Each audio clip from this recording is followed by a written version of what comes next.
Nice to see you too. I like your immaculate seat. You see, now the big men, they like wearing white shirts. And then they just... Oh, I beg you, I'm learning.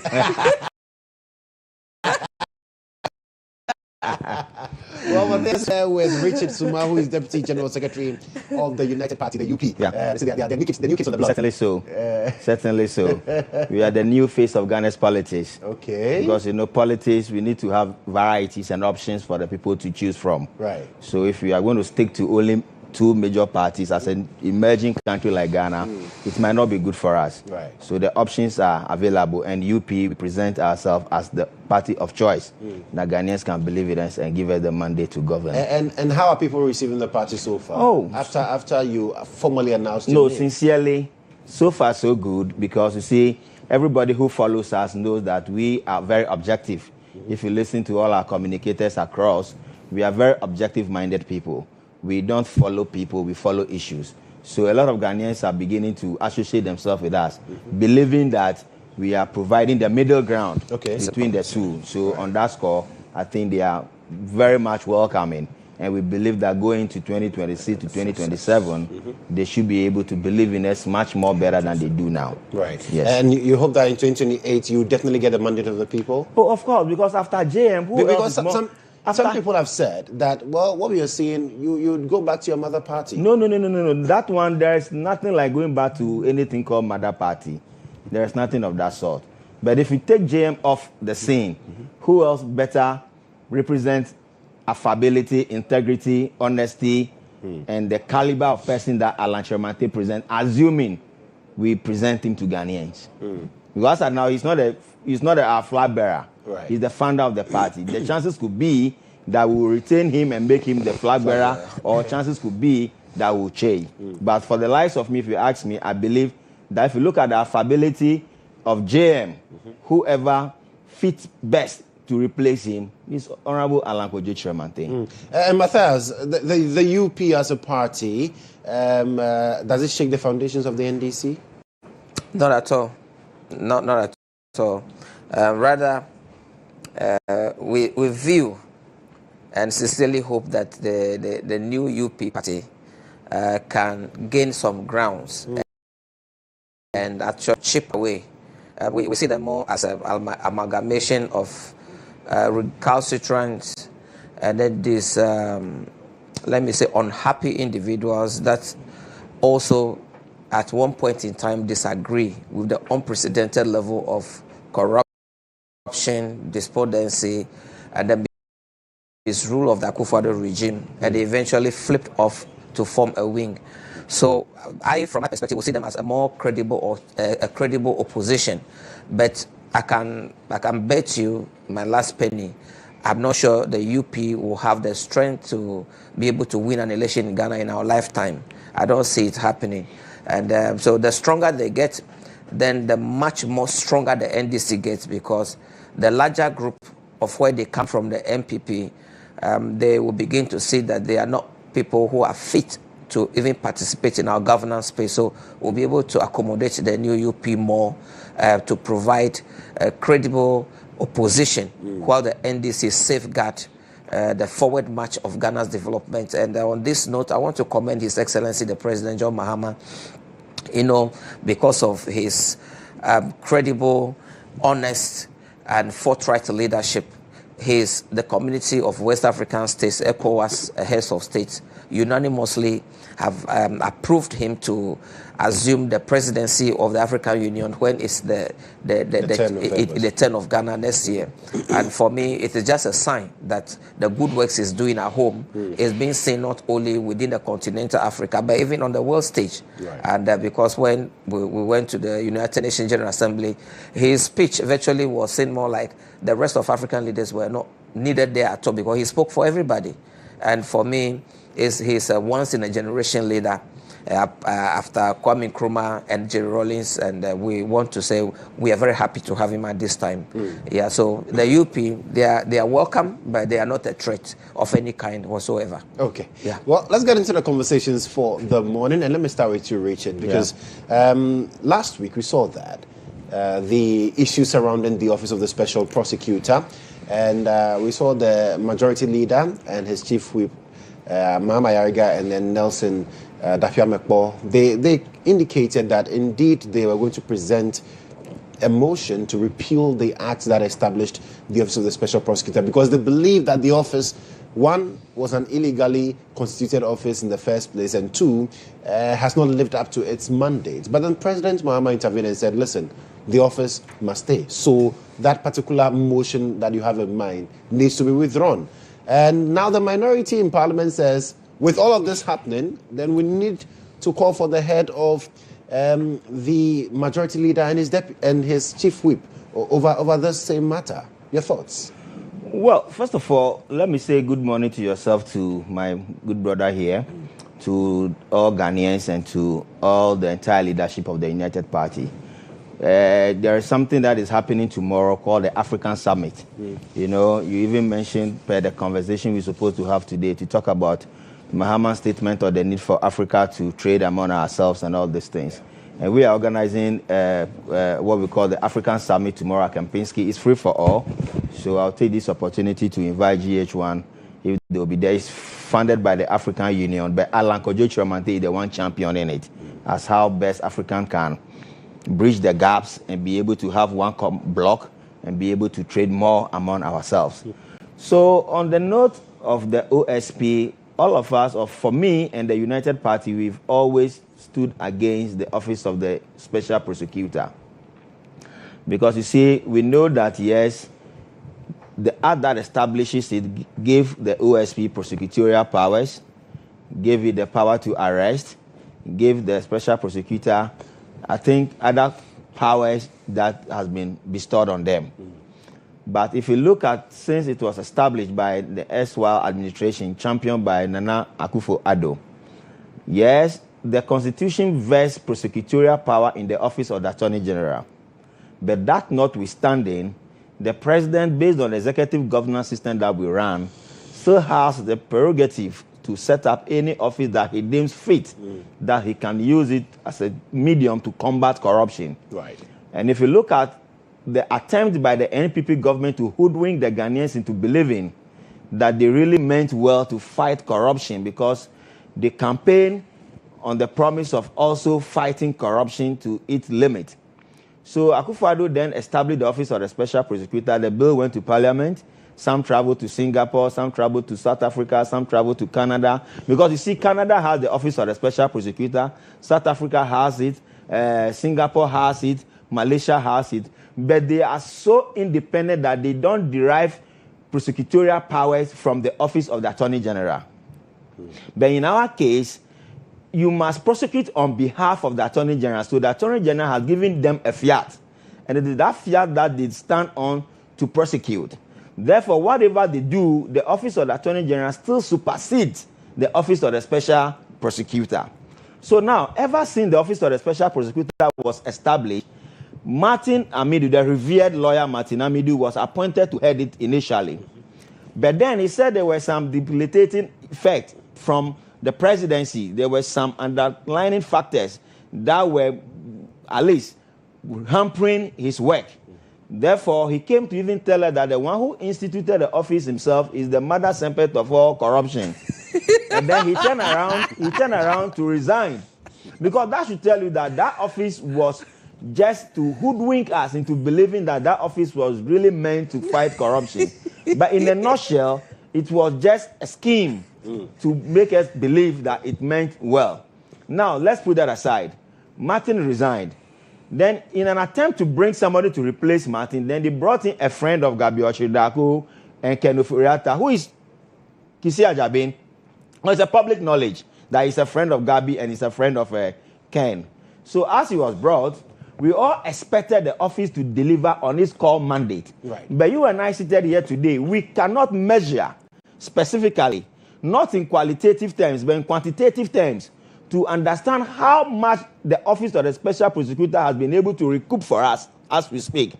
How many people they've been able to prosecute, that to the effect that the establishment of the Office of the Special Prosecutor has become a deterrent from others involving in what? Corruption. Yeah. And once the office has not served as a deterrent, they have not been able to bite so hard they've not been able to work so aggressively to be able to put that fear in everybody that anything you do, the OSP is there watching you keenly and they are coming after you. You believe they've not done that? No, because some believe that the mere existence of the office is deterrent enough. No. If the mere office or the establishment of the office is deterrent enough, then today we should all be able to beat our chest and say that corruption has been reduced to about 50%. But you and I seated here, we are here, we've been here. Can we beat our chest and say today that corruption has reduced? And if it is reduced, what variables are we using to measure the reduction of corruption? Because there is no indicator that suggests that corruption has reduced in this country. It rather tells us that it is fueling, it is surging. So if corruption is surging, then what is the core function of the office of the special prosecutor? And don't forget that in the case of Ken Ofori-Atta, in an attempt to extradite him to Ghana, yes, the Attorney General came to tell us that per the Constitution, it does not mandate the office of the special prosecutor to trigger the extradition process, but they should submit the docket to Attorney General's office, then they can be able to trigger the process. What did we hear from the office of the special prosecutor? Saying that, oh no, leave this to us, we can handle it. As we speak today, have they been able to extradite him to Ghana? As we speak today, what is the conversation around Ken Ofori-Atta today? It has been swept under the carpet, obviously. Because since the beginning of this year, the hula baloo, there was so much hue and cry about him being brought to Ghana. Oh, give me some time, I will come. Oh, give me some time, I will come. He hasn't come. And we are ending the year 2025. What is the guarantee that by 2026 we are going to get Ken into the office? So what the majority leader and Dapia Mekpo did is to buttress the point that we are all making, that we need to scrap that office, because don't forget that that office is still taking resources from the state to function. And they are paying salary, they are paying all manner of expenditure that are being incurred there. And who pays for it? The state. So if you have something that is not functioning, it's not yielding any positive result, why keep it there? Because you see, if you have a team and the team is playing so well, normally we say, oh, don't change any player, leave them all there. But the team is playing abysmally. So the best way to even change all the 11 players and replace them with another set. But don't forget, a bad team led by a bad coach will never be able to do anything. So if you change the team and you don't change the coach, you have not done anything. If you change the coach and you have not changed the team, you have not done anything. So if somebody is making an argument today, oh, let's leave the office, but we should change Kisi Ajabe. Yes. Why? Those people who are in the office, are they not subordinates of Kisi Ajabe? They are subordinates. So if you remove the head and you still leave the tails there, what are you expecting them to do? They will still not do anything. But the only timing which they got wrong is that they should have triggered this earlier on. But they waited for the arrest of Martin Kpebu. So after the arrest of Martin Kpebu, and then there was this hula baloo that now we are going to petition or to present a bill that will scrap the office of the special prosecutor. That means that the arrest of Martin Kpebu is the foundation upon which you are making that argument.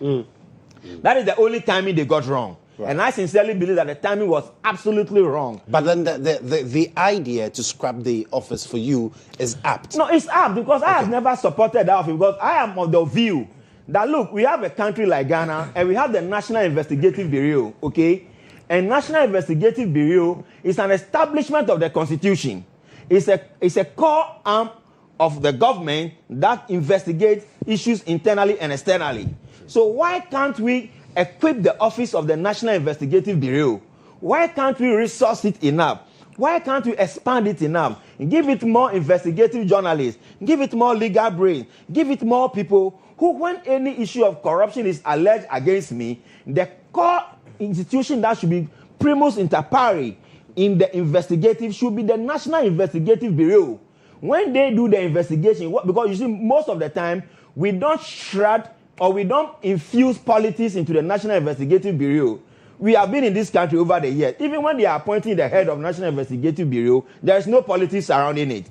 Because we all believe that it's an arm of the state that is supposed to handle investigations. So nobody reads politics into it, because at the end of the day, if you empower them, and whatever investigation they find against me, they submit that to the office of the Attorney General, then they do prosecution.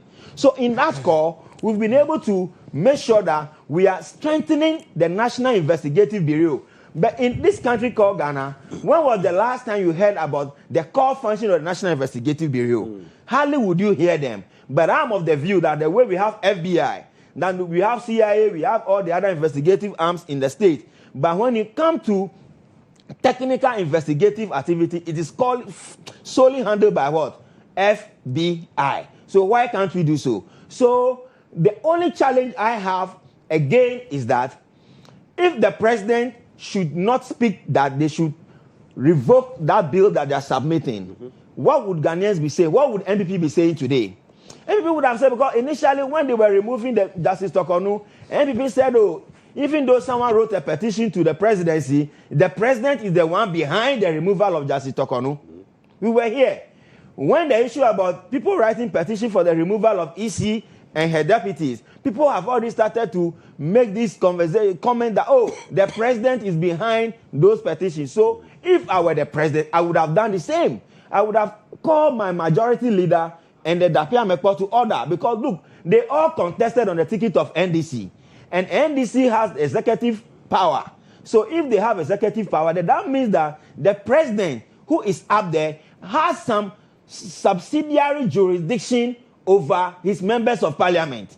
So if I were the president and my members of parliament are putting forward a motion to scrap an office, and if I don't speak to it, the tendency is that society will come back and say, I am the one fueling it. Yeah. What would you expect? You would have called them to order. So I don't believe that he is truncating the powers of the parliament, because people are making that argument that, oh, the president is using executive power to truncate actions of parliamentarians. But that is not the case.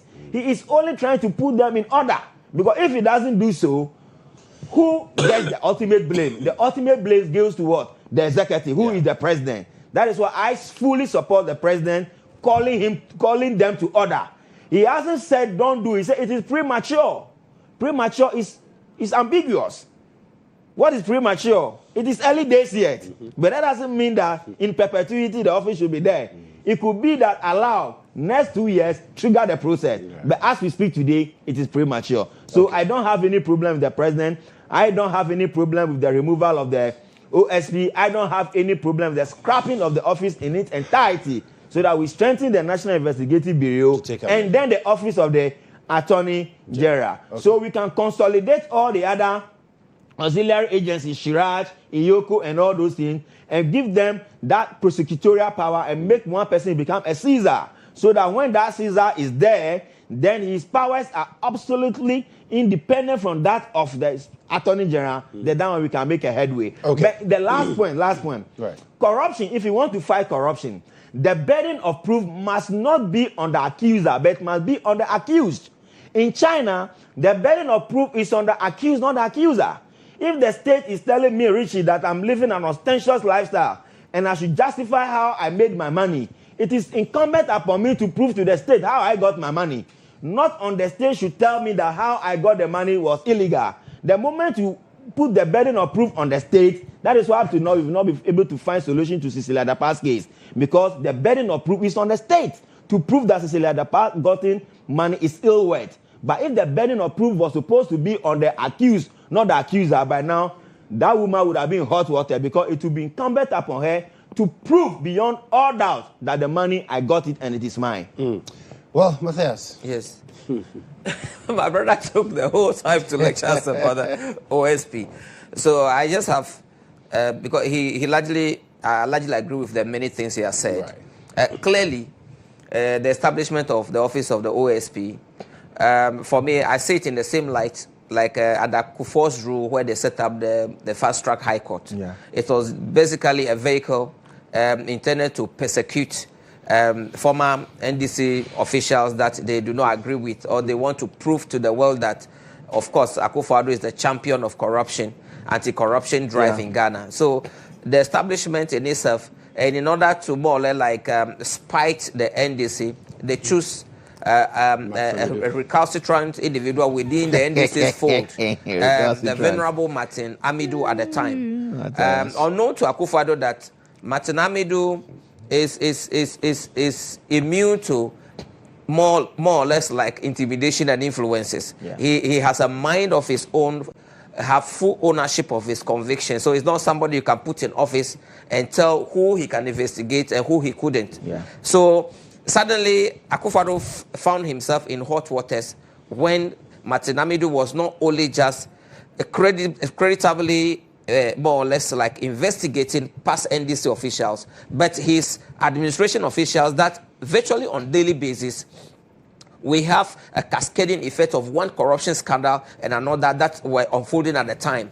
And I think it gets to a point that they became jittery because Martin Amidu was not sitting idle on the cases of the corruption activities within the MPP. So what did they do simply is to starve his office to ensure that even common, more or less like investigators that he need to go to the field, they withdrew them. They never gave him the funds that he needed. And then they began to more or less issue subtle threats to him. And the only buffer he had at that time was President Rawlings. Yeah. And when President Rawlings died, he has no other choice but to abdicate the post and then run. And but never, not without more or less like throwing the final salvo to say that Akufo-Addo is actually the mother serpent of corruption, which simply means that all the corruption allegations against the NDC, President Mahama, were all false. It was just intended to more or less throw mud at him so that they can get themselves in power. And they came to actually perpetuate the issue of corruption. So yes, Martin Amidu resigned, and there you have it. The then Prime Minister behind the scenes, Gabriel Chidako, brought in his bona fide friend, Kesi Ajeben, somebody who have very close relationship with even Ken Ofori-Atta. And so, for me, I'm prejudiced about that office from day one. And then it only got worse with the kind of personality they put in there in the person of Kesi Ajeben. Because, and I say that all the things he's doing with regard to Ken Ofori-Atta, I look at it as what people usually call settings. He's kind of like setting it up to show that, oh, they're actually fighting or more or less trying to bring or extradite Ken Ofori-Atta to Ghana. But in the end, they will fail. And I think that it's a deliberate thing they are doing to allow Ken to escape justice. So I don't believe in the leadership of Kesi Ajeben to lead that office. However, I do agree with His Excellency the President to say that it's premature for our majority leader and the majority chief whip to call for, or more or less like to institute processes to have a law enacted to abolish that office. Why? Because I think that we can kill so many birds with one stone. Not too long ago, the Constitutional Review Commission actually presented their work to His Excellency the President. And I believe that every problem that we have that has something to do with the prosecutorial powers of that office as conflicted with that of the Attorney General, as to whether the Attorney General, the Minister of Justice, can hold the dual positions of being the one in charge of prosecution at the same time to safeguard the human rights and the justice of all Ghanaians. I think that we should cure all this lacuna within the framework of the constitutional review process, so that if we want to have an office of the special prosecutor, that it doesn't matter who is there, we'll have the security of tenure. So once it's approved, he know that nobody can actually touch him for doing the work that he has to do, because there will be leaders that come that will feel jittery when you're actually getting at their people. Fortunately, in this day, you have President Mahama as one of the presidents on notice in history who stays in office and have his own appointees prosecuted and eventually got jailed. So you don't see President Mahama to have the appetite that is going to interfere in the work of the Office of the Special Prosecutor. Right. But Akufo-Addo has showed us the stream of what can be done when you have a very corrupt leader in place. So I believe that President Mahama is not just the commander-in-chief of Ghana Armed Forces. He is the leader of the party that formed the majority in parliament. And so he is the leader of the majority, and then the majority chief whip, and then the leader as well. So I'm very hopeful that they will listen to him. And the good thing is that from reliable sources, they have not even laid a bill. So it is not a property of parliament. Yeah. So in actual fact, those who are actually throwing salvo, the MPP is virtually struggling.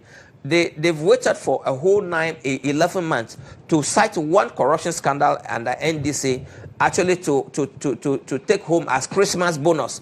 And they couldn't get one because of the strict regime of His Excellency the President. So they kind of like look at this as, oh wow, let's just launch onto it and then see if we can make a capital out of it. But President Mahama is clearly not interfering in the work of Parliament. He is not the kind that will use the judiciary more or less to interfere in the independence of Parliament like Akufo-Addo has done. So I think that there is nothing really here to worry about. But the constitutional review process should be able to cure all this lacuna. We should have a credible enforcement agency of the state. We should have a very credible prosecutorial powers within the OSP if we want them to stay. And all of this should properly realigned in a very legal format within the framework of the constitutional review process. And once we have that, we'll have a nation that will progress. And because the basic function of every state is more or less to deter corruption, to deter wrongdoing.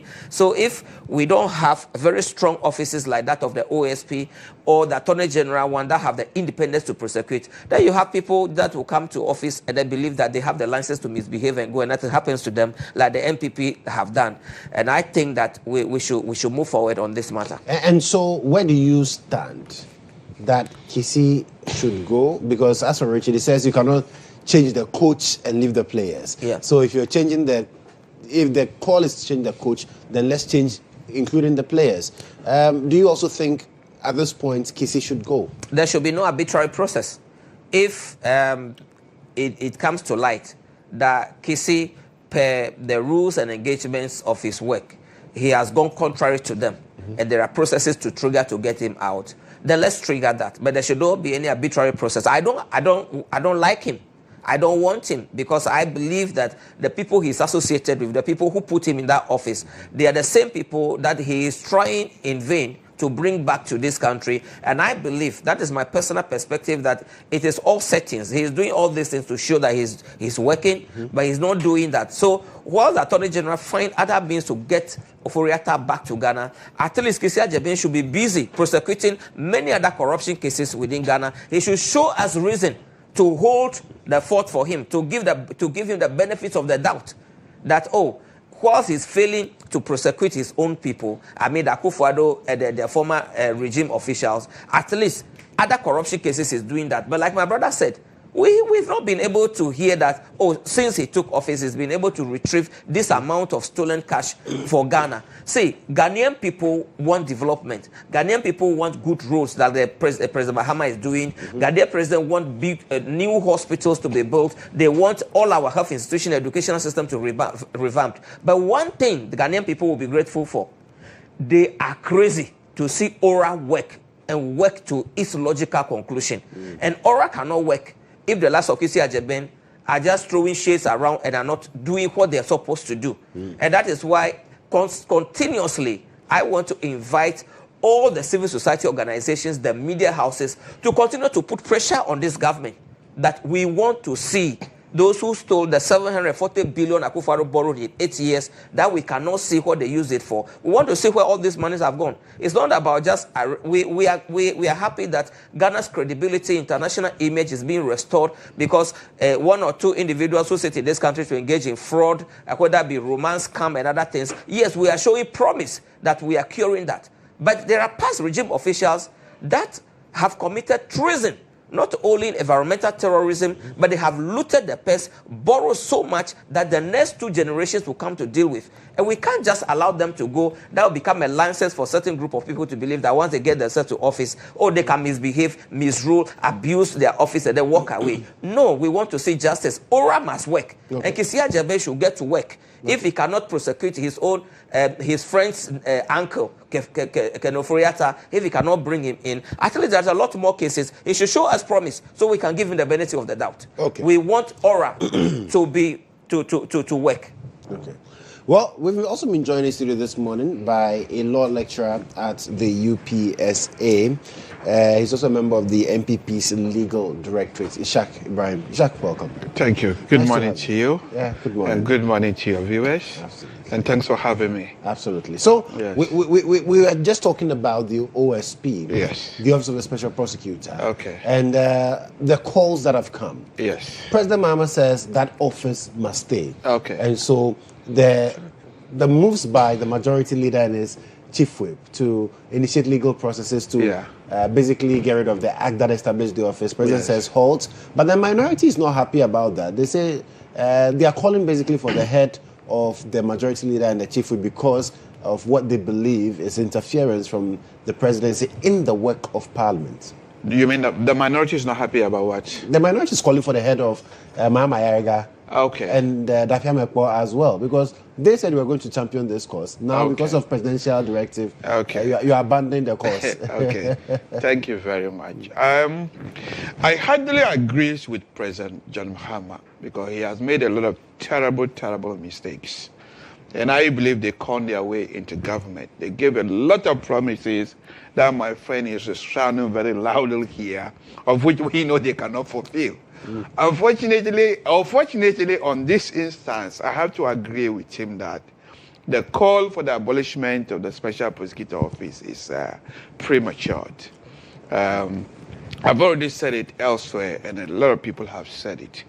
This institution is less than 10 years. So for me, I believe it's really too early to be able to assess the success and the failures of that particular office. And if you compare it to other countries, especially the nature of corruption, it's very difficult to fight. Why did we bring it in the first place? If you look at the reasoning behind why President Akufo-Addo thought there was a need to have an independent body that would really fight corruption, was simple because the Attorney General and the Minister of Justice, she's in cabinet with these very people who we describe as politically exposed people themselves. Just look at this organization, GHOne.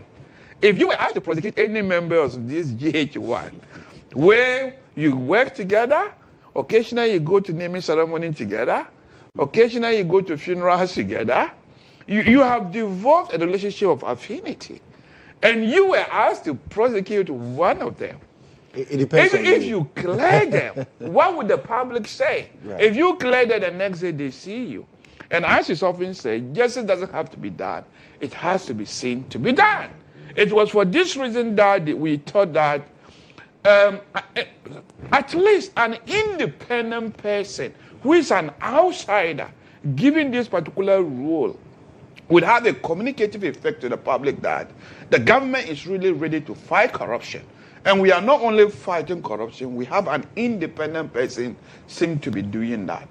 Yes, we've had some few problems. I believe that whilst I say it is premature to abolish such an organization or to assess the success, the personalities involved, I think we've not been very lucky.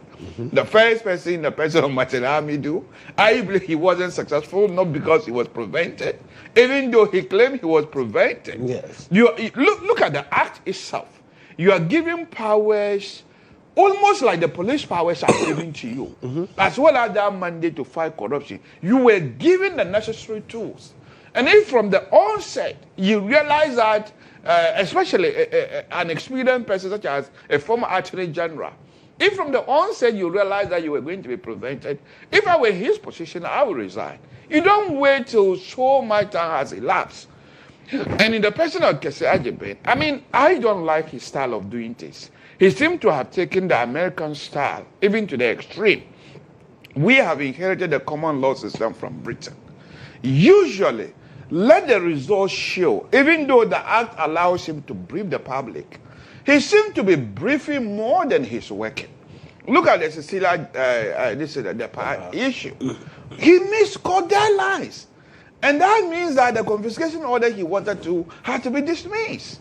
So for me, his personality, the way he's briefing, yes, the powers of the Attorney General have been donated to you, and they are huge powers. But the Constitution, we thought it wise that those powers must go alongside with Chapter 5. Why does it ignore the Chapter 5 safeguards?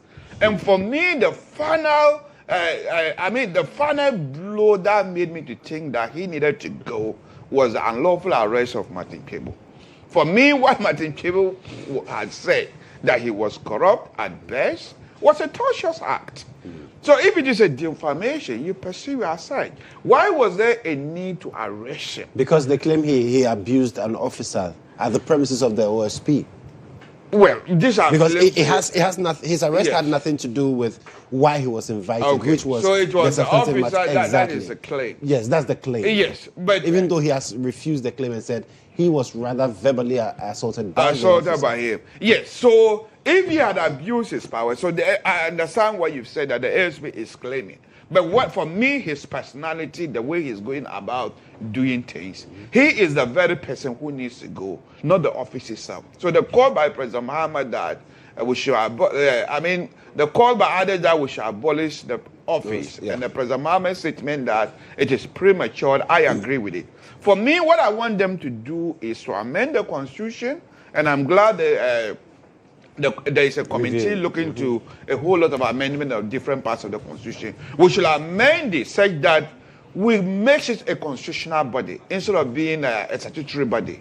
So we constitutional body with an independent mindset, and we should get a personality to match that particular office. And I am sure we are likely to achieve results. And so for the and you have to remember the very people who are calling for the abolishment of the office, they are the very people he's meant to investigate. What are they scared of? The very people, Mama Yaraga and Co. They are the very people he's meant to. So if somebody is coming out to tell you, let's do this, and that person has an interest, you have to take it with an open mind. And what about the call from the minority asking for Mama Yaraga and Daphne Mekpo to resign? Simply because the claim is that they've allowed presidential influence over their I understand what they're saying. You see, the Constitution, if you look at the spirit of the Constitution, the separation of power is very clear. And there seems to be an executive overreach. Why would the president be ordering Parliament to do things? Are we in the West? Even the Westminster system, it is parliamentary supremacy. It is actually Parliament that has more power if we were to follow the Westminster system. So their style of doing things, but you have to remember that these are the people coming from a revolutionary past. If you remember some time ago, President Muhammad reminded us how violent they can be. So I believe they still have that revolutionary mentality, whereby the president says he can order another arms of government. So yes, I think I am not sure whether they should call for the resignation of these two. But we should query President Muhammad more. Why is the executive seem to be ordering Parliament? Isn't it anomaly? In a system whereby we have to operate in the separation of powers. Why would one branch seem to be weakening? But I am not sure. Anytime they are in power, the executive seem to be having more enormous powers. Even though I believe the Constitution is flawed, the Constitution seems to have given the president powers. Okay. Richard. Yeah. No, what to add to what my brother is saying, and like I said, the call by the minority for Mahama Yariga and Daphne Mekpo to resign, like Kuku Baku will always say, is premature ejaculation. That's why I say, to borrow the words of the revered Kuku Baku. It doesn't matter. They become the worst. But ejaculation is a common thing. But you see, the problem is that, like I indicated earlier, the president is not giving a directive to Parliament. This is not a directive to the House of Parliament. It's a directive to their members. Because don't forget that their members have an unflinching commitment to the cause of the government. And they are the government of the day. So he called on two individuals that what you are putting forward, withdraw it. So I don't think that he has demonstrated that he is the overlord and therefore he has other powers to determine to what Parliament should do. Assuming it was the minority who was putting a motion forward and the president called for it to be truncated. That one we can say that is far-reaching. But if my own member, we all fought together, one power together, don't forget, like I said, anything that is good, they will not put the praise to the presidency. But if it is bad, they will always direct it to the presidency. But then, you remember the last time that they said some container was found somewhere with gold, cocaine, money and all those things. Sapema. And we're told that we were going to investigate and give us. They said some allergy was behind. Up to now, have you heard anything? Have you heard anything? So who is really responsible for investigation in this country? So that's why we are still of the view that let's hold the NIB accountable for any investigation related activity. Then I'm sure we can make headway. Okay. Yes, Matthias. Yeah, to rightly just said again, I mean, the call, more or less, that the insinuation that President Mahama is interfering in the work of Parliament is completely false. There's a difference between President Akufo-Addo and then President John Dramani Mahama. They are two different personalities. Get this clear. The President of the Republic is the head of state. Number two, per the NDC's constitution, he is the leader of the NDC. And the two individuals at stake here are not just ordinary members of parliament. They are members of parliament elected on the ticket of the NDC, of which President Mahama is the leader. Number two, the leader of government business, that is lawyer Mahama Yariga, Honorable, is a member of cabinet. So anything he's doing, though in his individual capacity, it seems, could bounce off as a decision of government. So, fortunately, it is not even a bill laid on the floor of Parliament. So, it's not a property of Parliament. These are two NDC individuals taking an action that their leader, in his wisdom, think that no, this is not the way to go at this point in time. And I have stated that, look, through the constitutional review process, we could cure all this lacuna. Right. That is how it is. We could cure all this lacuna as to whether there's the legality, whether he's taking the powers of Attorney General, whether the OSP have the power to actually trigger international interdictions here and there.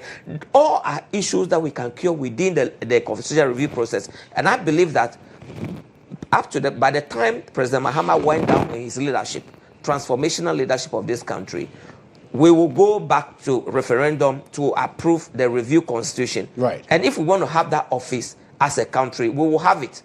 But for now, like many others, I don't believe in the leadership of Kizia Jabin. Well, for some, they say that the decision of Mahama Yariga and then Roxy Nelson Eche Dafiamekbo cannot be decoupled from the president's decision. Only that when the backlash started coming, the president quickly had to intervene to make it look as though he had no idea about this decision being Clearly, taken. if there was governmental involvement, it should have been tabled at cabinet to discuss. Like I said, Mahama Yariga, Honorable, is a member of cabinet, so they would have tabled it there.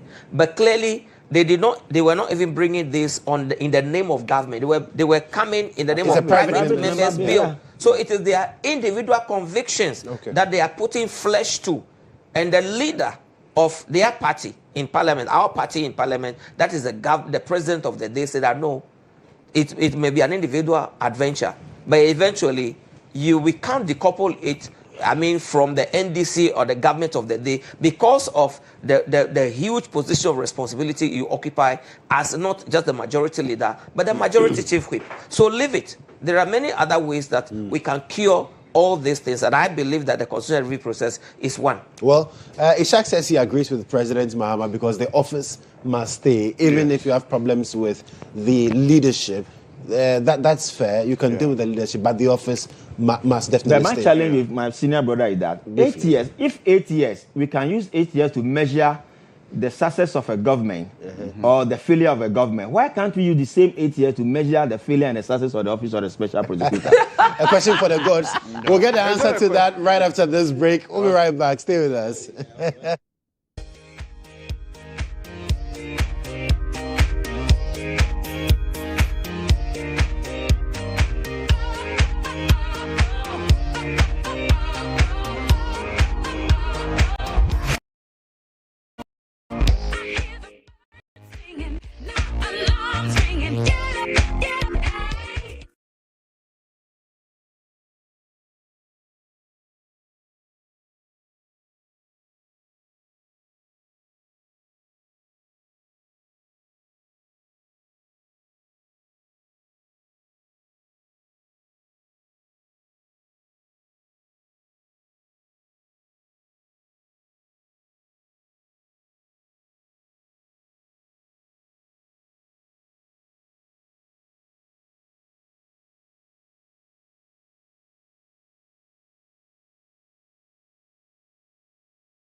So much for staying with us. Before we left for that break, a question was posed. Let me just take the response to that question, and then we can continue with yes. the So issue. he was saying that why do we assess government in 8 years, and yet we cannot assess the OSP office in 8 years? Because I made the point that it was just too early. Yes. Because if you compare it to other institutions, yes.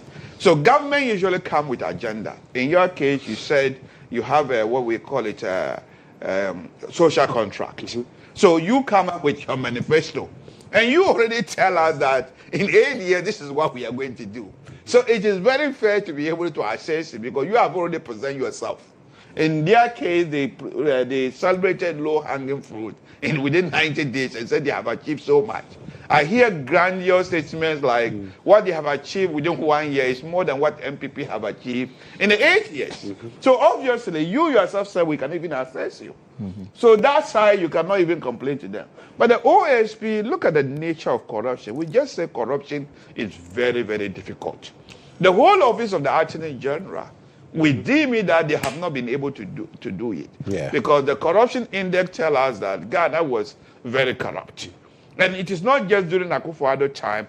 We have always been part of the index, meaning that we have been getting it wrong since 2004. I mean, since 1994, when we established the Fourth Republic. 1992. Well, in 1992. Why are we not able to fight it? Because it's a white-collar crime. The nature of white-collar crime is that these are usually the best mind in our society. They are able to bury whatever they do so hard that it's difficult to find. If there is anything to go by, look at the report of the OSP that they have made several attempts on his life. Are you saying a common thief on the streets is able to do that? No. So the white-collar crime is not just this country. Anywhere in the world, white-collar crime is difficult. But how to get the evidence? It takes a lot of time to be able to investigate. But respectfully, don't we have KPIs which should determine the failures and the success of the office of the special prosecutor? There should be some key performance indicators that we can use to measure whether they have failed or they have succeeded. And 8 years should be sufficient enough for you to work on some of your KPIs. I'm not saying they couldn't have achieved more. It's possible they could have introduced more efficiency into it. But I think establishing the structure itself is a good thing. So far, at least we have a structure. And we also know that the head is not functioning well. Perhaps we have something in mind we should have achieved now. But because of the nature of the personality that is occupying the office, I believe have brought about some of the inefficiencies. But if you compare it to other bodies elsewhere, this is why you conclude that 8 years is just too early. And so the first 2 years were just meant to even structure it. So the first 2 years, so the first year, you cannot even count it as part of it. I think effectively it's been operating for about 6 years now, not necessarily 8 years. The first 2 years were just setting it up. And as I say, look at other constitutional bodies that have been in existence. What have they achieved? And sometimes, not necessarily even prosecuting people, but the communicative effect it has is also a success. That we have an OSP, an independent body. It communicates to even our partners. Well, I mean, President Mahama himself has used that as an admonition to his appointees that if the OSP comes for you, I'm not going to interfere. Exactly. So it sends that level of fear as well into the appointees, knowing that there is a body, and I'm told that it's only politicians who are afraid of the OSP. Nobody's afraid. Politicians are afraid because that is the body that comes after them. We want them to perform. He who much is given, much is expected. We want them to perform. Absolutely. Now, in terms of performance, the NDC told us that, well, one of the things they will do if we give them the nod, that was in 2024, is to legalize commercial motor riding activities, Okada, popularly known. And true to their word, they've presented that bill to Parliament and given us the indication that they would actually enforce strictly the dictates of the law. Let me start with you, Richard, on this one. Well, I think it's not a new bill. I think they amended the Road Act of 2004 That's what they amended to infuse the legalization of the motorcycle. But you see, the likes of me, I think it's a good thing. In as much as I know it's going to become very chaotic. Because if you go to the Francophone countries, what you see, as far as the motor keys and all these things are happening, sometimes you're like, wow, this is serious. But funny enough, they follow all traffic regulations. If you go to Togo, for instance, if it is red, you see all motorbikes stopped. No movement until they follow just like all road users and like motorists. But if you come to Ghana, even if the red is on, the motor rider is quick enough and they want to go. They just don't want to follow any traffic regulation at all. But you see, the Okada thing, you may not see its positive effect perhaps in Accra. But if you go to the hinterland, if you go to the rural areas, respectfully, there are some places not even a taxi or a trotro plies that route. So when you alight at your junction, it's either you are walking to wherever you are going or you are going to sleep there.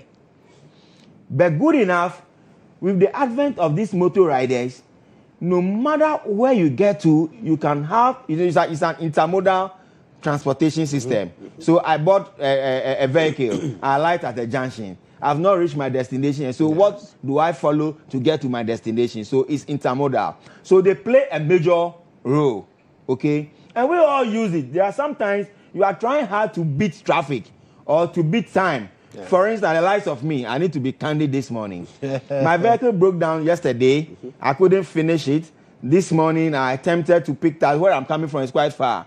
And the kind of money they were calling, somehow, so I managed to get to a place. And I realized I was behind time. The only option available to me on the table was to put my life on the line and pick a motor because that one, I'm putting your life on the line. We all have done that. There are times the traffic gets so intense, you just park your car and realize that you don't want to, you have to jump on the bike. You have no other option. My only admonition is that we shouldn't jettison safety, security, training, visibility, and we should put strict measures on them. And it's good because you see, at some point, the police were only extorting money for them. The police use it as a conduit to enrich themselves. I have a sister who is a police officer. So sometimes when they come to where they are, the boss will say, today bring me 50 motorbikes. And you have no option. And then they'll go and gather all the motorbikes. Then they'll rent a Kia truck and load all of them in the Kia truck and go and deposit at the station. Bring 1,000, you are good to go. 1,000, you are good to go. 1,000, you are good to go. So if you have arrested 50 motorbikes, and we are taking 1,000 each. How much is that? 50,000 free chop for police officers. So I'm sure the police will not be happy with such a law, but they have no option. They will not be happy because for the cars they know that once I have my insurance, I have my driving license, I have basic things that are required, I'm good to go. So sometimes they cannot milk us so much apart from the truck drivers and those who are doing the commercial one. But they've been largely extorting money from the motor riders. And I'm sure they wouldn't be happy about this. But I would like to commend the government for keeping to their promise. And eventually, it's going to create a lot of jobs because a lot of the youth are jobless.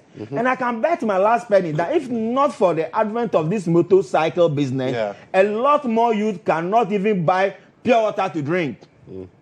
Because there's no job, there's no money. And at least for nothing at all, they wake up, they know that when I do small Okada, at least I can get 50 cedis, I can get 100 cedis. At least some are family men and so forth and so on. So I want to commend the government for keeping to their way.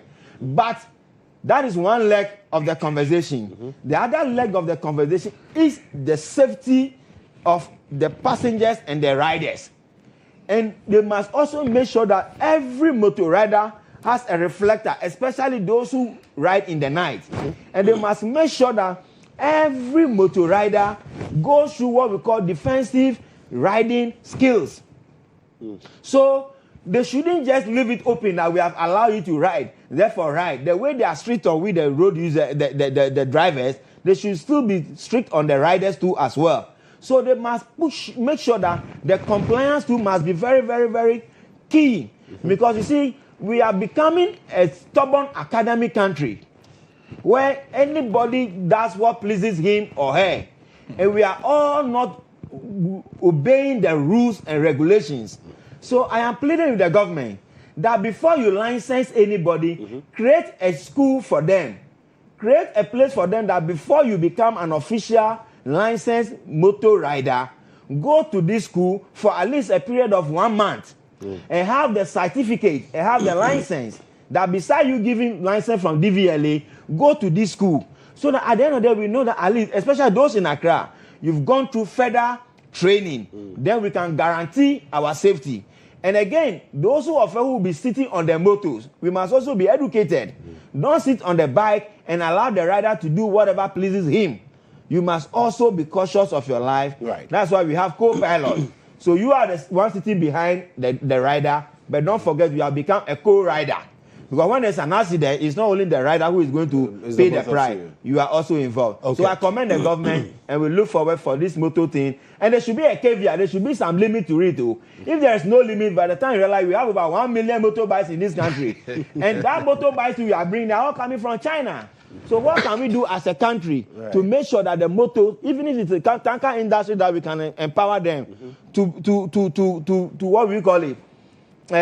Assemble motorbike. We should have the assembling plants in Ghana, not to be bringing the motor from China. You buy 1 million motorbike from China. We have created a lot of jobs over there. So I'm looking forward that we should find a way to assemble all the motorbikes that we'll be using for the Okada business right in Ghana, so that we can have a win-win situation. Interesting. Now, I'll come to you, Matthias, later, because you will be responding to a lot. But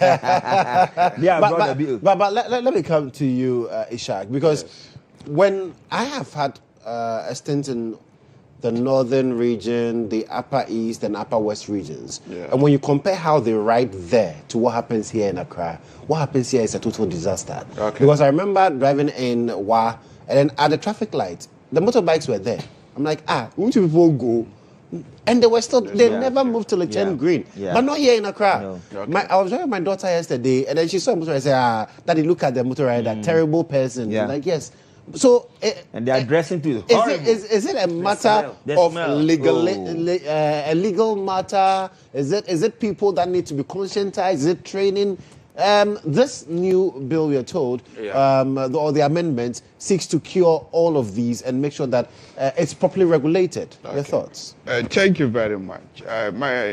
My reaction to such an amendment to allow commercial motor riders is a mixed feeling for a number of reasons. And I would factor in what the question you have just asked. It's a mixed feeling because a lot of the youth group I've met in Accra who are riding the Okada are mostly from my area of Ghana and also Voltarians. Many of them I've met. So more or less, when they move from the north and comes here, either it's through that transport that they have transitioned to other work. At least it provides a source of livelihood for them. But I said I have a mixed feeling. Whilst I understand it provides livelihood for them, the obvious danger that my friend just recounted are very, very obvious. And I have a personal tragedy story when it comes to the Okada. Somewhere in January, I had a very good friend. I've known this guy since childhood. And then when I moved to Accra about 4 years ago, he used to be doing the Okada. And then we were in the north together. We met in Sunyani again. We met in Accra. He was doing the Okada business. So whenever I try to send a parcel somewhere, I'll give him that opportunity so that he can have the money. So regularly, almost every month, we have 3 to 5 contacts for him to deliver a parcel for me. I traveled briefly outside the country. When I got back, I called his mobile phone. It was consistently off. I didn't know what was happening. So there was one time I had a conversation with his brother who is in South Africa. And I said, well, I've been calling Salifu. His line is permanently off. What's happening? Oh, you haven't heard. He was killed. He had a head-on collision with a car. And he was killed instantly. Just this January. So the obvious risk is there. Whilst it provides a source of livelihood. So I want my people to have employment. At the same time, I want to keep them alive. And as you said, if you compare Accra to North, the risk in driving, riding motorbike in Accra is so obvious. One thing is that When you look at Tamale, for example, as a child, I've lived there. The traffic in Accra is not, in Tamale, is not as huge as Accra. And Tamale, because people have consistently started riding from childhood, they seem to master the equipment quite well. Because I remember riding bicycles, then graduating to motorbikes, and the traffic is low over there. But when you come to Accra, the ratio of cars to motorbike is so very huge. And that is where you compare it to the Francophone countries. Yeah. At least I've been to Togo, I saw the traffic there, and Burkina Faso. Burkina Faso, the roads are almost empty. The motorbikes are more, and maybe, I don't want to say they are more disciplined than us, but if you compare it to Accra, They are. you can see that the Okada riders are not disciplined.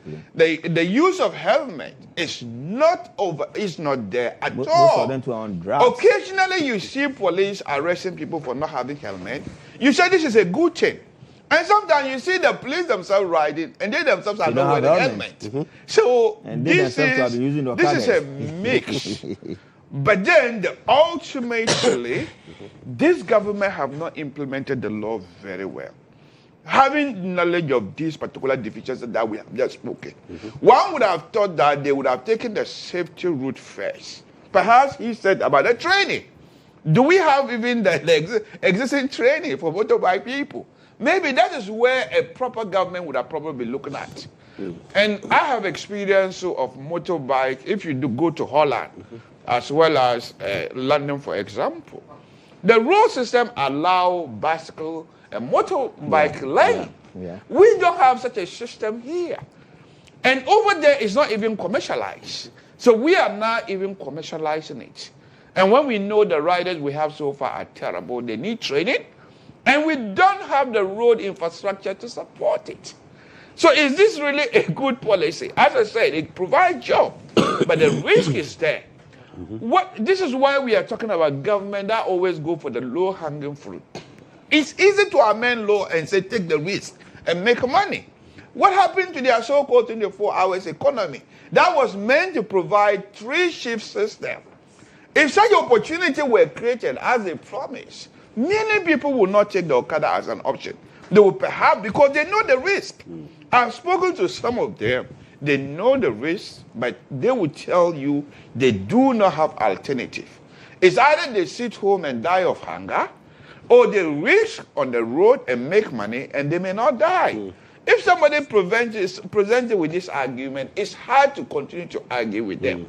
So what I urge the government to do is, if their so-called 24 hours economy is dead on its tracks, perhaps they should put up a system that will transition people who take Okada as an option, so that they can transition them to a small cars that other people are using. Because I'm quite sure that their ultimate dream is to have a car they could provide either in the form of boat or Uber services. So that once somebody is even riding Okada, they do not stay there for long. Right. Because I believe the longer you ride a motorbike, even though you may have the experience, but the likelihood that you might die on the road is high. And this quite reminds me about a Supreme Court judge. He was a Court of Appeal judge. I used to have conversation with him. And he gave me a proverb that Ashantis have a proverb that if you want to kill someone and then they buy a motorbike, you leave them alone. Do you understand that? This was just telling us the risk involves. Because you might get your wish without actually changing your hands. So this is what the proverb tells you. So it reflects the risk. The government should know. If you really want to push Okada as a business for young people, then let's provide the infrastructure. How long can... look how existing infrastructure. It could take up more than 50 years to provide such infrastructure. To build road, a side road mostly for motorists. So I don't think this is a very long time business. Okay. I think we should find a way to transition away from it. Matthias, Hi. quite a lot of concerns there about this policy that the motor riders are excited about. And I remember I've attended a workshop that had to do with the NTTD, taking us through how they intend to train the riders and the risks involved. But I don't know the mechanisms that are being rolled out as we speak. But the concern is safety. Yes. So indeed, everything that has been said is not out of place. The concerns are genuine, and I believe that President Mahama, who is a listening president, and then the government will actually more or less take cognizance of all these things. Indeed, there are two legs to this issue. What we're supposed to celebrate. And this is yet again another milestone of a promise made to the Ghanaian people and well delivered on. That today, thousands of young people who are waiting to have their dream jobs but yet have to leave, see Okada as a means of getting some income, will be able to ride Okada on our streets to get income legally without the recourse of having to be exploited by corrupt MTD officials on the road. As my brother stated, it's real. They've been doing that. And so we can say job creation has been legalized. They found a job for themselves in an illegal way that created more or less opportunity for enforcement officers of the law, the police, to exploit them. Today, that exploitation has come to an end. Our young people that are riding Okada can do so with a peace of mind. Number two, the Okada business has made transportation easier for our rural folks and very congested areas in the city, like my brother has to say. Yeah. I hate Okada with passion. That is my personal perspective. I don't like it. But if I tell you that there are no times that I have to park my car and jump onto Okada just to get to a place to beat time and meet a certain deadline, then I lie to you.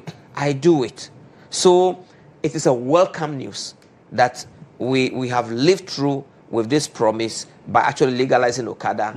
And that pregnant woman from a distant village that have to get to the nearest chip zone to give birth or to be attended to, and the only means of transportation available is Okada today. That transportation has been made a legal avenue to transport themselves, which is a good thing. And of course, once it is legalized, regulated, the next thing that will come is that you have to pay your tax to the state.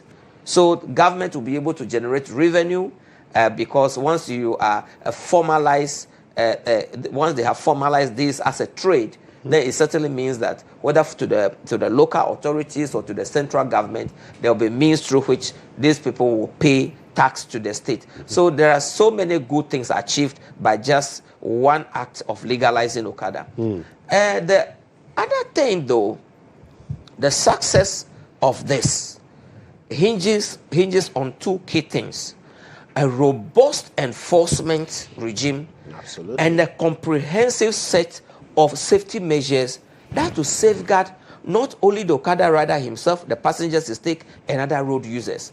My brother, if you want to see impunity on our roads, you want to see recklessness on our roads, you want to see lawlessness on our roads, and you don't see that in the way these motor riders conduct themselves on the road, then I don't see where you can get that from. Unfortunately, on Farmers' Day in home, my constituency communication officer for Southtown, we were behind the presidential days chatting. I was laughing at him that, are you winning some award? Later in the evening at FEC meeting, only for me to see on a platform that, Nicholas had an accident. Why? He had a head-on collision with another motor. And it is the first time I saw a motorbike collision where apparently the other rider, possibly an Okada rider, was carrying fuel. So he was not only bent to ashes, but the bike itself got bent. Wow. And if you go, to our district hospitals, you will see on everyday basis, you go to the accident at the emergency center, majority of the cases reported are all motorbike related. So if the success of this program hinges on a robust enforcement and a comprehensive of safety measures. And when I look at a snippet of the measures that are being inputted into the amendment bill that has been tabled before Parliament, and it should not just be limited to alcohol. It should not just be limited to alcohol. See, the way these our younger brothers conduct themselves on the road, you tend to wonder as to whether they have another life on a shelf somewhere, or whether they actually we now have body parts that you can actually just go to the store and buy, because without helmet, without any protective gear, they ride recklessly in front of moving vehicles, to the extent that I drive in a vehicle, yet I'm always scared about motorbikes either coming on my right or my left. On one occasion, at traffic, these Okada riders just come and cleared my driving mirror, no courtesy, they just move on. And it behoves on me to find 8,000 to go to CFAO to go and replace. Wow. Twice. So, and some of them are equally engaged in criminal activities. Yeah. The motorbikes have no registration plates, and they because they cannot be tracked. So the comprehensive set of safety measures and enforcement regime, if each and every one of them have to be forced to ensure that there's a GPS tracking devices on their bike, so that if a crime is committed and then you are a suspect, we can be easily check whether you are there at the time that thing happened. And we should be able to ensure that, look, the police MTTD, we beg, if from here to my region, the voter region, there are so many checkpoints. So many checkpoints, you think some of the places you think you are crossing international borders, especially one at GHOne. And I'm calling on the National Security Advisor, it is time to dismantle that security barrier at GHOne. It was sited in a sharp curve. That can cause accident. It was when Akufo-Addo decided to rig the 2020 elections.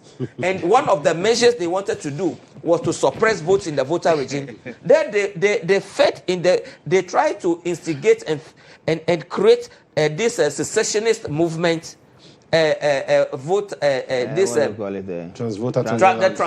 Togoland people. So they set up that barrier there. I mean, it was created by Akufo-Addo. It was created by Akufo-Addo. The secessionist movement. The secessionist movement, they took advantage of it. And they were picking our young people in bed at night, locking them off. And they set up too many barriers. Yes. And it is time that particular barrier, it is time that particular barrier is taken away. You see? So, the police should not just be on the roads to be seen, to be making money for themselves. I don't see those checkpoints as checkpoints to enforce road safety measures. They have become toll booths. When the MPP decided to remove the toll booths, the police quickly replaced them. And if they are either begging you for the money, or when they see means that they can extort it, then they will extort it, because you give up yourself by not having driving license or driving rudimentary vehicles. Sometimes you'll be so shocked. I drive a brand new Mitsubishi a pickup, 2024 registered. Yet the police will stop me asking for my details, and the kind of vehicles that will drive past and will be waving at them. As for the police, it's a different matter for another day. And I said, what's wrong with you? I said, officer, what is wrong with you? You stop me, and then you are allowing that vehicle to pass? And then he said, oh, minimum. What him know? All right, that's Matthias Alagbo. But I'll give you 30 seconds. Minute, I'm really out of time. Just to respond to specifically the secessionist allegations. Comments. Yes, it's always depressing to listen to the NDCs for a very long period. You see, when you tend to agree with them, they veer off to the unreasonable part. Now, you just beg the police to change their attitude. Meaning that while you are even in government, you are powerless to change their behavior. But you quickly push the blame elsewhere that it was somebody who set them up. If indeed Akufo-Addo set them up to steal election, what stops you from dismantling them? Because if one government can set them up, being in power, you should be able to dismantle them.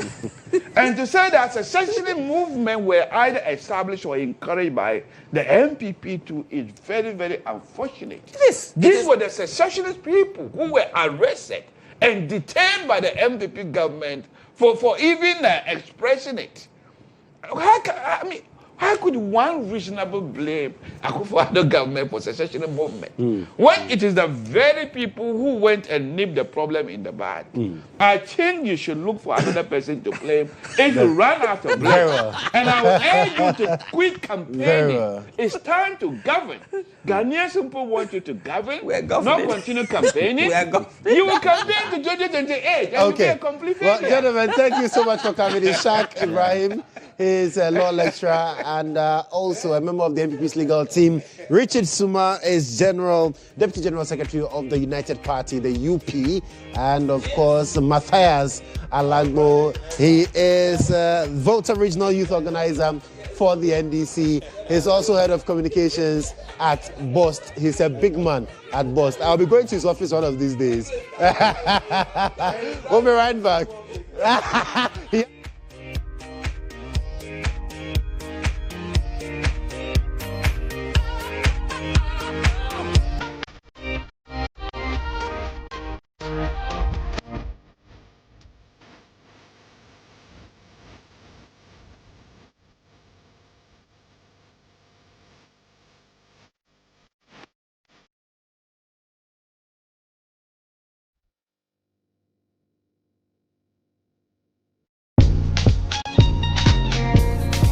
Hello? Hello, Auntie Abena.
Been very busy with the Rifa Film Festival and the awards as well, and we'll be getting to the conversation with one of the persons whose works won some awards at the Rifa Awards. But then, for those of you who did not make it there, you missed out on that. Let's take some highlights from the awards. When we come back, my guest is seated. We'll be getting into the conversation, get to understand exactly how everything went for her and her movie as well. We'll be right back.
here in terms of film here in Ghana?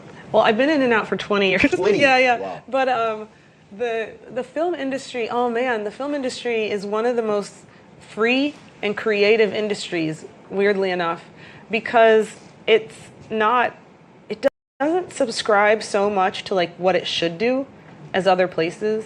You know, it's people, the artists, they have a dream and they go and they fight against the odds to execute it, you know? I think over time, there's some issues that have arisen, but it really has to do with the distribution phase of the industry, because the creativity phase is there. Financing is always hard, you know, even in the US, because there's no film funds, but US has tax incentives, but that's still for like the really wealthy. You know, a lot of artists are not the really wealthy, so you have to go and try and find money from, you know, so that's the same dance. But I think where it really comes, where the rift happens is in the distribution phase of once you make the film, how do you get the film out to the people, and then how many places are there to get the film to people who want to see their own voices reflected back at them. There just isn't that many options here anymore because there's not that many theaters, you know, and there's not so much streaming. So it's just created on this lane a problem, and that affects the economy of filmmaking only in that if filmmakers can't earn money off their films, how do they make another film, right? So that's actually the pipeline where I see the kind of like weird blockage happening. Right. But I'm hoping that there's a few ways in which people can try and, you know, mitigate that. And that's what I want to find out. I mean, from your experience, having experience here in Ghana and elsewhere, how do you think we can be able to bridge that gap? If not totally, at least provide a certain avenue where creatives will be able to get their works out there to the people. Yeah, it's a problem that I think everyone's having right now, right? Because we have, even in the US, which has a lot of options, we have consolidation of streamers, right? So there's less options, and those streamers have kind of decimated the theater industry. So not as many people go to the cinemas, and so then cinemas are closing down, and it's creating a very similar problem to here. Right. Here, what I would love to see is like, again, I'm not a developer, I'm an artist, and it's hard because a lot of the ideas of how to fix the industry, it falls onto the artists. But we're artists, like we are good at what we do, but we are not necessarily politicians, you know, like we can't fix the whole ecosystem. We can't build theaters, you know, so it's like, it's definitely needing the support of a cyclical 360 kind of. But I would love to see Ghana work out a pay-one deal so that if your films kind of go into cinemas, we do all this advertising to get them out there. And the cinemas are great. You know, there's Silverbird at Accra Mall. There's West Hills Mall. So. And then the other one's in Kumasi. So there's you're doing all this advertising to almost a whole half of the country. But there's only like 3 places that people could actually get to, right? So you do get those people there. People go and see films there. It's just that you now have a supply of people, or you have a demand of people that want to see the film, but they can't get to the film. Yeah. So it would be great to see a really great platform come in as an SVOD, which is like a streamer that allows for people all over this country specifically to get access to those films. That's what I would love. And Zoe, what should we be expecting from you after this great one? You know, I have another film. I have 2 more that are set here. I have some films that are set and we're just, Kofi, and producer who you saw there, we're just out here trying to get financing. You know, the same dance that we all do out here, asking for money. Hey, give us a dime, give us a CD here, a CD there. But now that, you know, I mean, now that globally they can see that your film has won this award here in Ghana, I think it would bring people on board. It has. It actually has. Definitely sending the film out globally has helped bring in interest to the next projects. Right. So we definitely have started having conversations for not only just financing, but producers to come on board as well from outside to help bring resources to the next project. Absolutely. So that it's definitely helped. Yeah, and that red snapper talking. It's not a red snapper. It's a pink porgy. It's the redfish. Yeah, I read Fish, Yes. and it's talking. In He's the talking. movie like that. He's got a lot of attitude. Yeah, so much got a lot of attitude. thoughts. Well, if you've not seen the film, I don't know what you're waiting for. You should see it. And Zoe, thank you so much for coming. I appreciate you. And congratulations once again. We look forward to the amazing works that you have in stock for us as well. Thank you. Right, so Zoe Martinson, she is the director for that award-winning movie, The Fisherman movie. Amazing. Well, we'll be right back after this. Stay with us.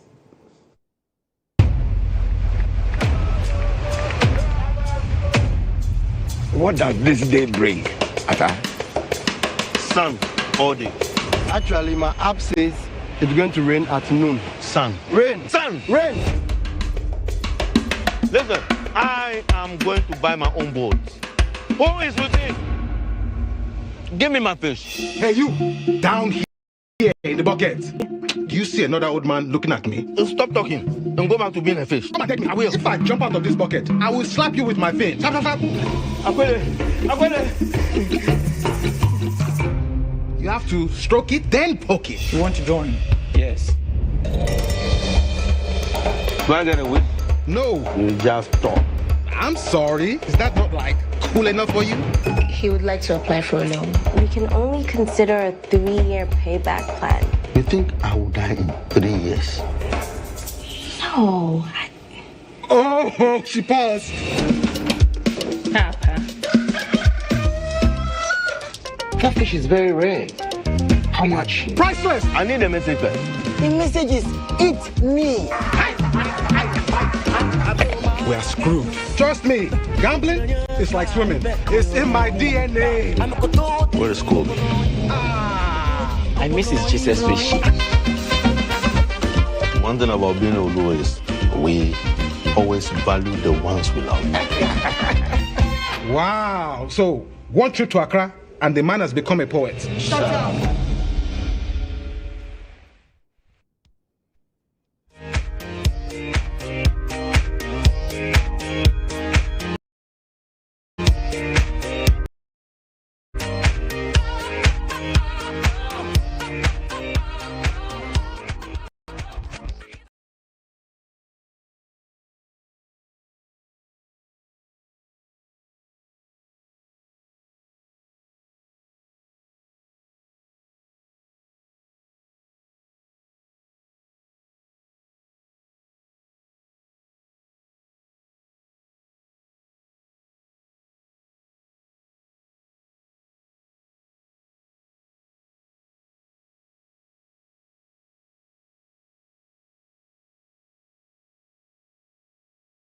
Consistently mentions the Ghana Amnesty Program. So today we're going to spend some time, get to appreciate exactly what the program is all about, and then how you can also, we want to get rid of all these things and, violence and all of those things. But we'll get to understand exactly the motive. And who better to help us with that conversation than, of course, the head of communications at the National Commission on Small Arms and Light Weapons, Reverend Carl Ni Anyate Soa. Rev, welcome. Thank you, sir. I hope you're doing well. I'm good, by grace. Nice to have you in the studios. Nice to be here. Right. So, like I said, it's something that we've heard about. It's something that we've even started exploring with Dr. Adam Bona, among others. But I'm glad you're here to break it down further for us to get a proper appreciation of the program. So when we talk about the Ghana Amnesty Program, what exactly is it about? Well, thank you very much for the opportunity. So when we talk about the Ghana Amnesty Program, it is a program that concerns us as Ghanaians. Right. And I'll give a little pictorial scene for people to understand. You realize that now people are misusing firearms.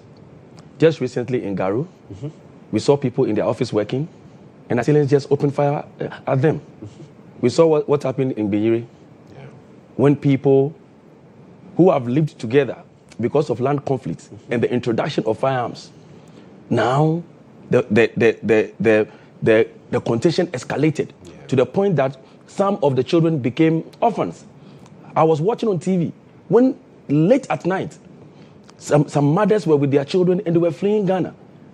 Growing up, I know that Ghana is a safe haven where people run to seek refuge. Here was the case.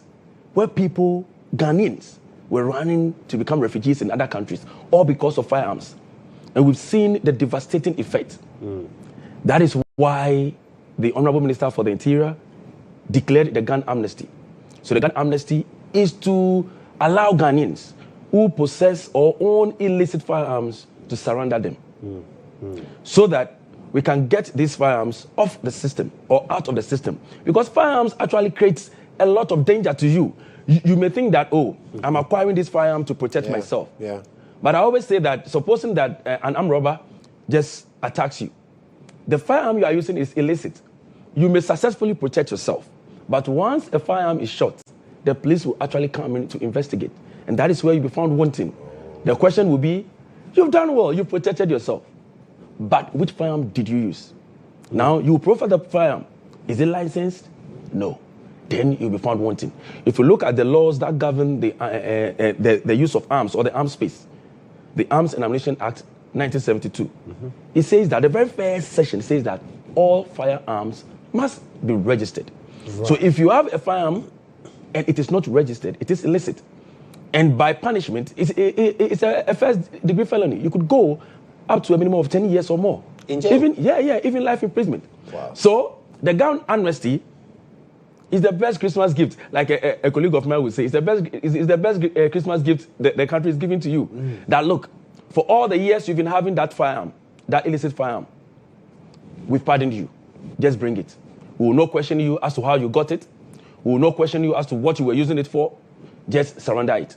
And also, if you have the intention of maybe legitimizing the firearm, just go to any of the amnesty collection centers and just surrender your firearm, or tell the officials that, well, I want to regularize the use of my firearm, and they'll take you through the process. But just that, during normal registration, it takes time because there are a lot of processes that you need to go through.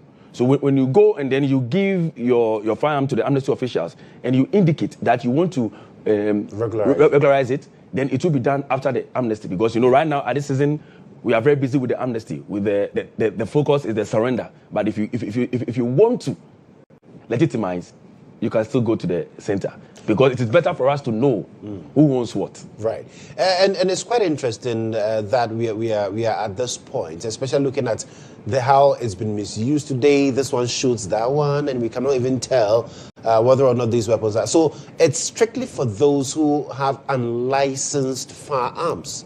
Yes. That's the people that this amnesty covers. Yes. Right. Because if you have a registered firearm and you think you don't need it anymore, you don't need an amnesty to surrender it. Okay. So if I have a firearm which is registered, but I feel, well, I don't need it anymore, you just go to any police district and then surrender the firearm. So please, I mentioned that they can go to the collection center. The collection centers, so yes. all police districts are amnesty collection centers. So any district police or police district near you, you can just go there to So if surrender. someone tells me that, I work with the Small Arms Commission, but ours we don't take it at the police station. So I can come for it myself in your house, or meet me here and surrender that. What should an individual do in such cases? Thank you very much. Please, the guns or the firearms are collected only at the amnesty collection centers. Okay. So even if the president comes to you and says, "Give it to me," don't. But we have what we call the in-house collection, where maybe someone is invalid, the person has a firearm and wants to surrender the firearm, but can't make it to the collection center. So when you call us, we'll do a recce and then come and then collect the firearm. Okay. One of the key things that ensures transparency is the receipt that is issued after you surrender your firearm. So once the firearm is surrendered, there should be a receipt. A receipt. That says, Kodjo Mensah brought this firearm. Yes. Oh, okay. Yes. So that when you give us, let's say you give us an AK-47. So I mentioned an AK-47 because it is illicit. We have civilian grade firearms and military grade firearms. Now, civilian grade firearms are those that the law mandates civilians to possess when you go through the right processes, legal processes to acquire it. Some are the shotguns, like the single barrel, the double barrels, the pump actions, they are shotguns. Or the precision firearms like the pistol. The sniper. Yes, or the revolver. Yes, those ones you can possess. That is if you go through the right legal processes. Okay. And the law gives you the clearance to use it or the license to use it. Now, the military grade are those that are used by our service personnel to protect the nation. Like the AK-47s, the G3s, the M16s. They are only meant to be used by service personnel. So if you possess it, it is already illicit because you are not allowed by law to use it.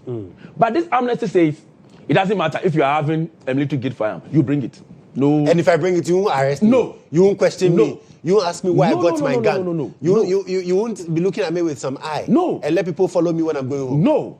Okay. And that is a promise. Right. That is a promise. And that is why the reason why I'm asking this is also because we've heard from the police service that they say sometimes when they encounter people, the kind of weapons that people have, the police service, do not even have access to those weapons. So it tells you clearly that there are a lot of weapons with people out there, and maybe some have met Jesus Christ, and so they've had a touch of heart, a change of heart, and they want to surrender these things. But then the misconception or the challenge will be, what happens to me if they find out that I'm the one who has this? So the Honorable Minister was very intentional. During the declaration, he stated it. That look, just surrender, only surrender. No interrogations, no arrest, no prosecutions, no charges will be pressed. Just surrender. For the 6 weeks, we are in the 3rd week now. Okay. And then he stated it. He said that after the gun amnesty period ends, if you did not take advantage of the period to surrender your firearm, then it means that you want to use that firearm to foment trouble or to perpetrate crime. So he said emphatically that you will be considered as a criminal and you'll be treated as such, because right after the gun amnesty ends, there's going to be a joint security operations to retrieve these illicit firearms. And he mentioned that we are going to have the K9 unit.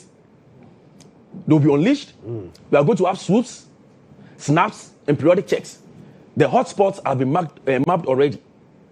And we'll go in there. And he mentioned also that there's going to be a reward system for informants. Informants are being cultivated. So why don't you take advantage of the gun amnesty period to surrender your firearm, or even go through the process to regularize it? And save yourself. Save yourself than wait to be considered a criminal. Because in any case, if you look at the complementary measures that the Honorable Minister has tabled, you can see that he wants us to sustain the gains that we are going to achieve from the very gun amnesty. He wants it to be sustained. So the measures were pre-amnesty, the amnesty proper phase, and then the post-amnesty. So please, Ghanaians, let's own this. Guns are actually destroying our nation. Look at, let me just cast our minds back. Although unfortunate, look at what happened in Nungwa recently. When a Muslim queen mother doing an installation ceremony, she was shot dead. The celebrant dies. Now, what was meant to be a celebration became a mourning ground. Let's look at Omawa recently, where in Soweto and its environs, a king had to lose his son due to gunfire in Omawa celebration. Now, my brother, when next year comes and we have to celebrate Omawa, he is the chief custodian of that culture. He must go to perform the rites. Tell me, what will be running through his mind? Do you think he will be looking forward to celebrating that Omawa? It will be tough for him. And that is what we are doing to our culture and our traditions. Look at what happened to the Fire Festival, where a student who went to watch the Fire Festival was hit by a stray bullet and died. Now, what we need to know as a people is that gradually we are losing the essence of our cultural celebrations. These traditional celebrations, which has been bequeathed to us by our forefathers, it is losing its essence. I am from the royal family, and I've seen, I'm a guy and I'm from the royal family, and I've seen times when my uncle was the king of La, where people travel from outside, foreign lands, to come and witness the La Omowo. A time is coming when these people, unfortunately, will associate these traditional celebrations with murder, with death, with bloodshed, and sporadic and uncontrolled gunfire. No one will want to watch it. It will get to a time Those of us who have tasted the sad barrel of the gun, when it's time for any of the traditional celebrations, will stay home. Stay home. And that's not what we want to see. That's not what we want to see. Absolutely. So it's important we take advantage of the gun amnesty. So is it possible that, say, my father owns a gun, and during his amnesty period, I know it's not licensed, so I want to surrender it for him. Can I do that? Yes, you can. Okay. Yes, you can. Because you see, when you look at the law, it says that when a firearm is even found in your vicinity, the burden of proof lies on you. It lies with you to prove that you know nothing about that firearm. So if it is the house and you know about it, please just go and surrender. Because the thing is that there will be no questions asked. So it will not, they will not even ask who does it even belong to. They don't even ask my name. No. You see, so because of the receipt. Now let me explain this part. You know, we were speaking about something before I changed tangent to the celebrations. We want this to be very transparent. Okay. So the receipt is in triplicate. You have one will be in the receipt book, and then we'll have one with the police. The one in the receipt book is what the commission will use, the commission and the ministry will use to cross-check whatever. Now, when the time is right, I know that the Honorable Minister will be giving out figures and details about how the amnesty have gone, those that have been surrendered and those that people want to legitimize. Yes. Now, we want you to have that receipt so that when you come, you can say, I surrendered an AK-47. Why is it that now it has turned into an old locally manufactured firearm? We want that transparency. Okay. So, your name and your contact, not for anything, but for the transparency. Okay. So, if you look at the flyers that we have, we've indicated that insist that is your proof of surrender. Because we don't want a situation where new firearms that we've confiscated to be destroyed, they by the time you realize they are being recycled. Okay. And I can say that the amnesty officials, so when I say the amnesty officials, this is a joint operation led or championed by the Ministry of the Interior, and it is being coordinated by the Ghana Police Service and the National Commission on Small Arms and Light Weapons. So together, the two form the amnesty officials, and they will be the ones at the collection centers. What happens to the guns when they are collected? So, the guns, the idea is that they will be destroyed publicly. Because we don't want them getting back into the society and getting into wrong hands. Okay. So because the commission marks firearms, so we'll be marking the firearms of the security agencies very soon. Right. We are going to extend it to the general public. Okay. So we'll mark the firearms before they are destroyed to be sure that any firearm that is meant to be destroyed will not get back into the society. system. Fantastic. Yes. Well, I wish we could talk more. Unfortunately, we are out of time. But then, when does this amnesty end? It ends on the 15th of January. 15th of January 2026. If you don't surrender your guns now you do more. Reverend, thank you so much for coming. If I can just give out our contact, maybe someone would want us to come around and pick it. So 059 907 0944. Again? 059 907 0944. Absolutely. Reverend, thank you so much. Thank you also for the opportunity. So that's Reverend Kalni Anyeteso. He's acting communications head at the National Commission on Small Arms and Light Weapons. 15th January 2026. Deadline. All right, so thank you so much for staying with us. I am Joshua Kodjo. I'll be back same time tomorrow, God willing, for God and Country. You have a wonderful day.